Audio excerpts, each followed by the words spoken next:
Being selective about the research work that you get involved with is extremely important.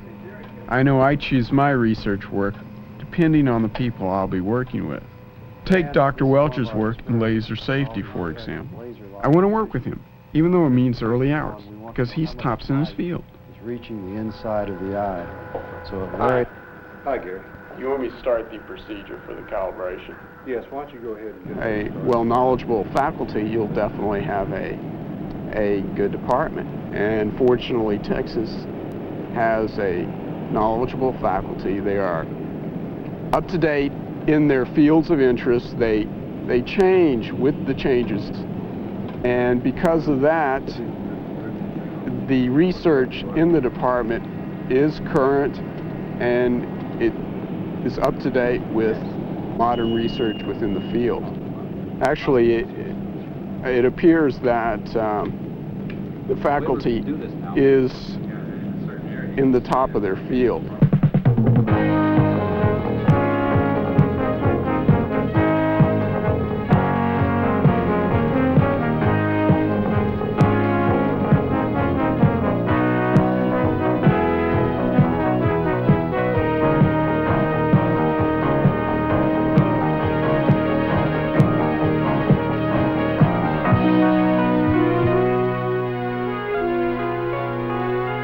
Science of engineering. For most people, it usually brings to mind the idea of structures and the architectural designs that determine their makeup. The engineer, of course, is the highly skilled professional who is responsible for the concept and design of a particular object. The biomedical engineer, on the other hand, is interested in people, or more precisely, the biological aspects of the human experience. Take something simple, like a football helmet. At the University of Texas, a lot of heads are preserved due to the efforts of Dr. E.A. Ripperger and his students. Dr. Ripperger is studying the different types of stresses created on the surface of a helmet when subjected to violent impact. The data that he and his students collect should lead to a better designed safety helmet for motorcyclists and construction crews as well as for football players. The biomedical engineer must combine medicine and biology with engineering principles. In a totally different project, Dr. Ripperger is directing a program of research which concerns itself with a tiny temperature measuring device known as a microsensor. Simply stated, the microsensor is a very minute pair of conductors on the tip of a quartz rod, which are ultra-sensitive to fluctuations in temperature. They may eventually have important clinical value for surgeons in the measurement of heat transmitted to tissue during laser radiation. You will project this line forward and the human heart and the pulsating flow of blood, the most basic of our life-giving elements, and yet we are still unable, for the most part, to anticipate vascular breakdowns. Dr. Lee Baker, head of the Biomed program, is experimenting with new diagnostic measures which may overcome this problem and solve some of the dangers of current methods. There you are. That's pretty good. It's sensitive. The work that I do can be broadly classified as acquisition of medical data by non-invasive means. That is, means that do not require penetrating the skin. These techniques center on the use of electrical impedance, which means that we put a small electrical current on the skin of the subject, and from the voltage that we pick up, we can determine some of the function that occurs in that particular segment of the body. The first major use of it was in detecting the change in blood volume in the limbs, and the reason this is important is that vascular surgeons first need to know whether there is an occlusion of the blood flow into the limb or out of it, and if there is an occlusion, some idea perhaps of where it is or how severe it is.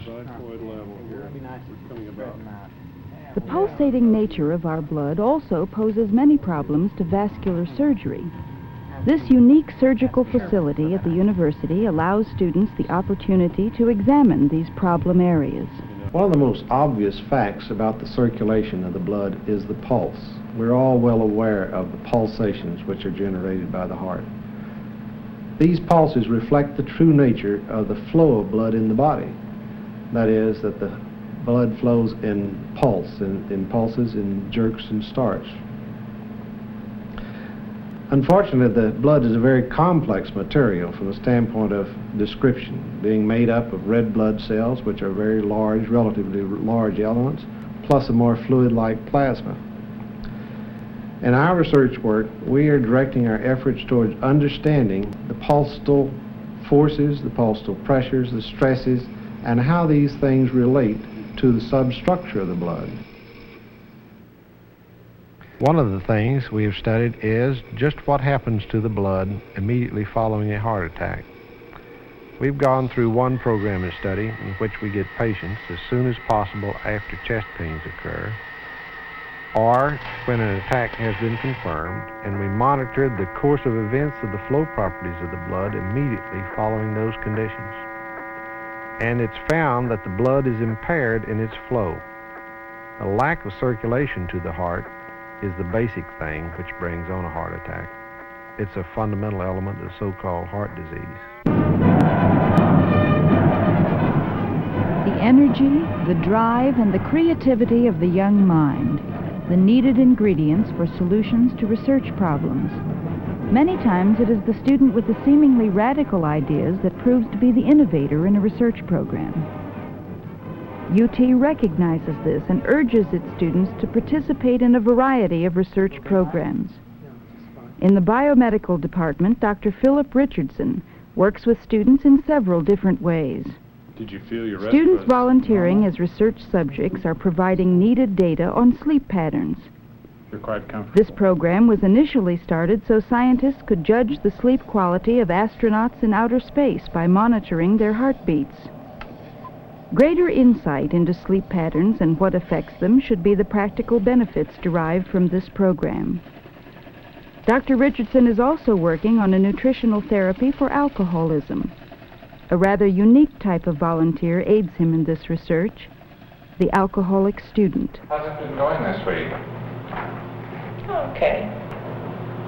Has anything special come up that you think we might want to talk about? Well, I've been thinking a lot about this program. I work for the Clayton Foundation half-time, and that work is really clinical nutrition. There, my job is primarily to try to spin off into clinical practice things that they've discovered in the test tube in the last 20 years. They've been working a long time on nutrition, and there are a lot of biochemical ideas that need to be tried out on humans. Specifically, the projects I'm into are treating alcoholics. We supplement them with glutamine and B12 in pharmacologic doses or excessive doses. And there's test tube evidence that should make a difference. I haven't finished the study yet, but it doesn't look like that's true. You know I have a drink problem. I know I have a drink problem. I come to you, I tell you all these physical symptoms. I give you all this history. You give me these things to stick in my mouth.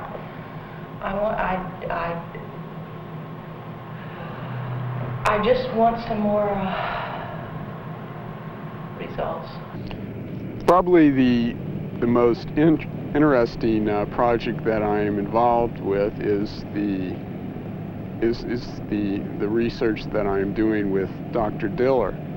That is, we are trying to successfully freeze and thaw living cells in order to preserve them for long periods of time. Almost everybody, I'm sure, has heard of the so-called science of cryonics. You know, the idea of freezing people who die from incurable diseases with the intention of thawing them out when the cures are discovered. Dr. Diller and I are always getting a laugh out of this. This notion is amusing because there's no known process to successfully thaw the bodies. So coming back down to reality, Dr. Diller's work investigates the freezing and thawing process of individual cells. Some practical applications of this work are the preservation of red blood cells, storage of human sperm cells, and possibly one day the preservation of whole organs. The progress of the biomedical engineering program has been rather phenomenal. A variety of new projects have been undertaken and have provided a direct input to the development of biomedical research and have provided the state with a number of applications that can be used by the practitioners and individuals today. For example, our heart program is providing very basic technological information on the development of new heart programs. You know, the stroke volume of this device will have to be increased. And we're going to have to do something about this tubing also. Yeah. Well, Robert, I just suggest you try again. Keep trying, sir. And just remember, if it doesn't work, there's always another way we can handle this thing. Biomedical engineering has made some significant contributions. We have provided a great deal of student help, faculty help to the state and the hospitals, individuals. Kidney failure was a terminal condition until the invention of the artificial kidney a few years ago. Kidney machines, however, have several undesirable side effects, which patients have been forced to live with, until now. Dr. Bob Popovich of the University of Texas talks about his revolutionary CAPD process. We have about 4 or 5 different research projects ongoing continuously, and most of them revolve in and around kidney disease, the treatment of loss of kidney function. I work with Dr. Jack Moncrief, who is with the Austin Diagnostic Clinic, where they treat about 100 patients continuously. And they're what I call the front lines of medicine and the treatment. But oftentimes they lack the technical ability to solve the problems that they encounter.